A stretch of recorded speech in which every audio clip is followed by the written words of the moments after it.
Over this past weekend, I've heard, honestly, many opinions about Sagat. These opinions can range anywhere between the character's the worst in the game to this character might be a contender for top 7. But what is an accurate description of his week 1 status? In this video, we're going to be reviewing the number 1 Sagat's footage and going through some foreseeable strengths and weaknesses of Sagat in Street Fighter 6. With that said, let's get into it.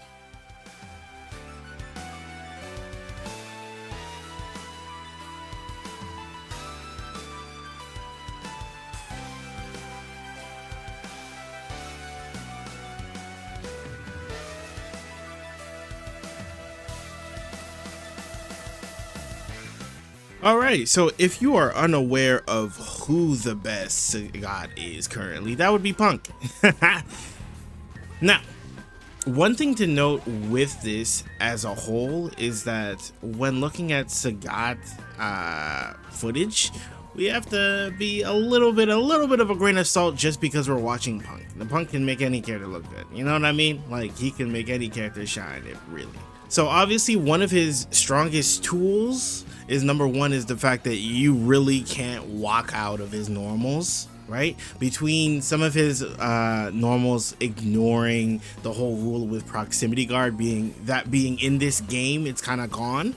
That's kind of one of the things that kind of, I guess you could say, is his benefit, because you can't really just walk back, right? A lot of things in this game where people just simply enjoy walking back on the screen, and they'll just continue to do so until you whiff something, and then they'll whiff punish it, right?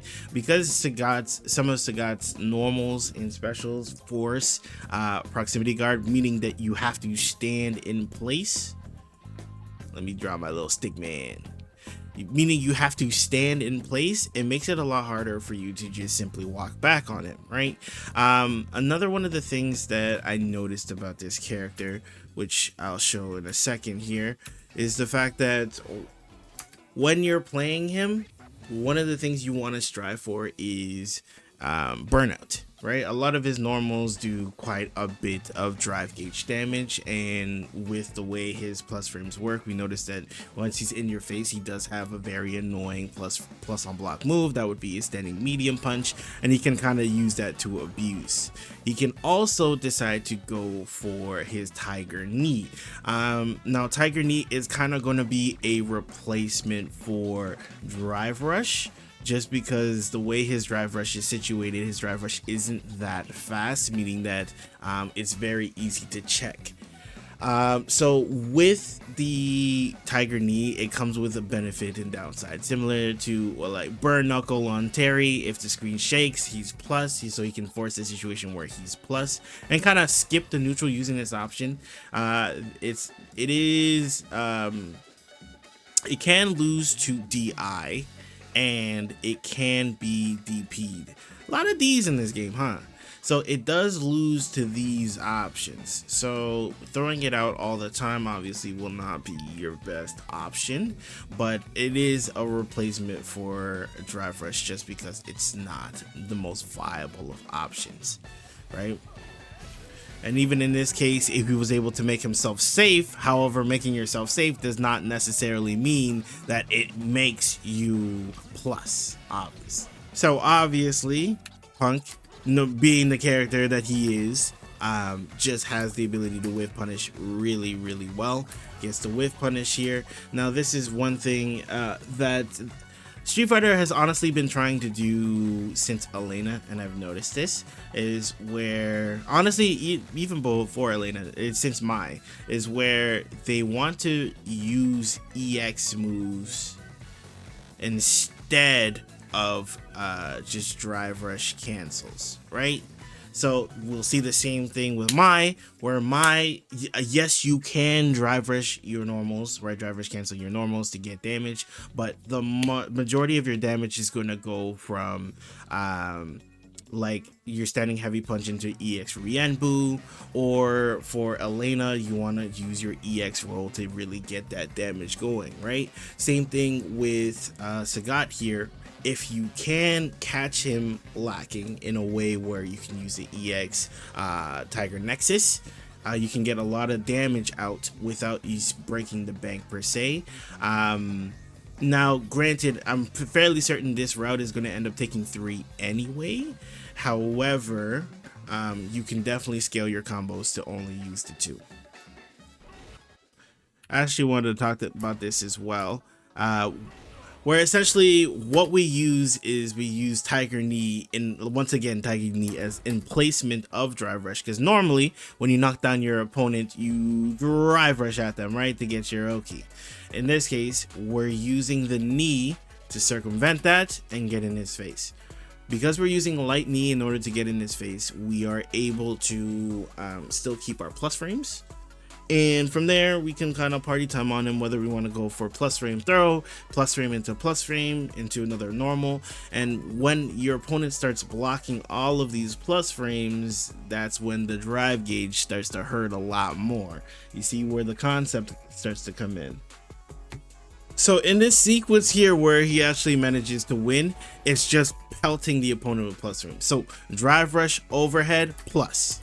Okay, walk forward. If you didn't catch it, he actually slightly walks forward here to get the normal to go here, right? Plus frames again. Plus frames again. He tries to mash. He gets hit. Confirm into death, right? So that's kind of the name of the game, where we're trying to get into those spaces, but they've designed it in a way where they made it slightly challenging due to his walk speed and his driver speed to get into those spaces. Now there is the easy answer. The easy answer would be to try and Tiger Knee, but obviously, like I mentioned earlier, it does come with its own set of counters. So this last interaction here on this game here, I want to note something. One of the reasons why this is so successful is going for this normal here into the overhead. A lot of people, you'll find they'll try and tech, right? But the thing is that when it comes to Sagat, teching will get you counter hit. Counter hit will lead to you dying. So generally you kind of want to just block out your situation. Unfortunately, if you try to block out your situation, you're opening yourself up to overheads. I think this right here is one of Sagat's weaknesses here. Is like if he hits a max range counter hit here, he can't do anything. A lot of characters, they'll have their stand light kick in order to kind of confirm this, but unfortunately this light kick right here, it's 7 frames. I don't even know what I drew there. It's 7 frames, right? Because it's 7 frames, it's not gonna link, right? So your stand jab on counter hit, it's not gonna link at this range. Now you can decide to go for potentially a knee here, but generally the majority of people are not gonna do this, right? They're not gonna try and go for this option just because they don't want to put any risk out there. But that's one of the downsides, is that his normals can be a little bit ill-fitting. They don't blend as well together as you might think they would, and it can be kind of annoying to go about fighting in those cases. Like so, right? You can't. Normally the crouching medium punch, crouch jab and the crouching medium punch on counter hit works, but at that range it's not going to. So this is, I would argue, this would be a personal thing. I would argue this is one of his weaknesses, is that it's very hard to get out. Now yes, you say, well, he has a DP. I don't know why this thing got so long. He has a DP, right? And, you know, he does have a drive rush on him, right? He has it. It's not like he doesn't have it, right? The only thing about it is that, like, because his normals are so slow, if someone like were to drive rush at him at this range, he can't really do much, right? If he just decides that, you know what, I'm just gonna full send it, it's hard for him to stop it comfortably, right? At least at this range. Not to mention when it comes to using things like Sagat, right? Using things like light kick, it makes it very challenging for Sagat to kind of poke back in a way. because all of his moves kind of have a absurd amount of startup. And let's say he decides, you know what, I'm gonna shoot a fireball, right? If he happens to jump, then it's GG's, because we all know how much recovery there is on that. And let's say he goes for the, you know, the low fireball, which is not actually a low, by the way. Let's say he goes for the low fireball. In the case that he does go for the low fireball, what if he goes for a crouching medium kick, right? Which is a very frequent option from Do here. Let's just say DJ. It's a very frequent option from DJ, right? To go for the crouching medium kick. Boom. You know, two birds, one stone. You go underneath it, you're checking them, and then you can also get your party started on top of it, right? It just makes it very difficult to kind of get out of this situation.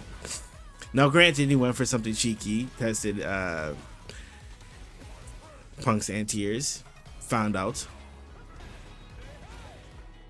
Right? This is a little inkling of what I'm talking about here, right?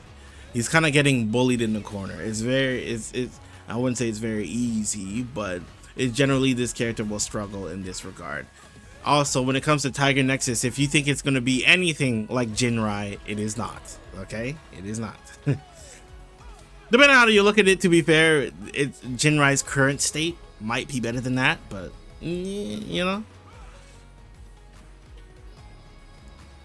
One thing I like to notice as well, how often Punk is actually going for Fireball.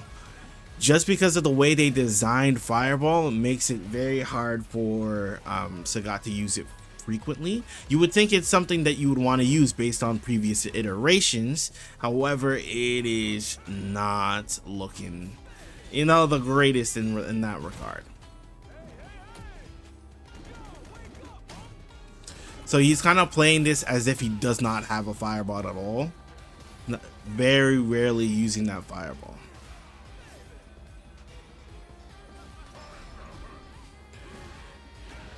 Well, but I do want to note that he felt so forced about the situation that he felt like he had to use that option, right? He had to use level 3 in that instance. I'm going to play out this last round and see how this round goes. So again, ill space Tiger Knee means a punish. You know, one thing that we're noticing about Sagat in particular, notice how his back is to the wall. And this is Punk, by the way. His back is to the wall quite a bit. I do think, to be fair, DJ is going to be one of those matchups he is going to struggle with, just by the nature of the normals themselves.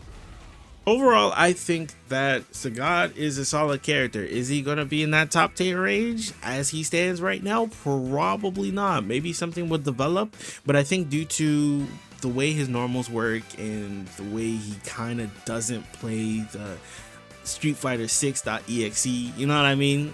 Yeah, he'll definitely struggle. He'll definitely struggle a little bit, but those who put in the time with him will definitely be able to succeed. I'm not gonna play the whole thing out. The whole thing out is 20 minutes. But with that said, comment down below, what do you think about Sagat in his current form? Let me know down below.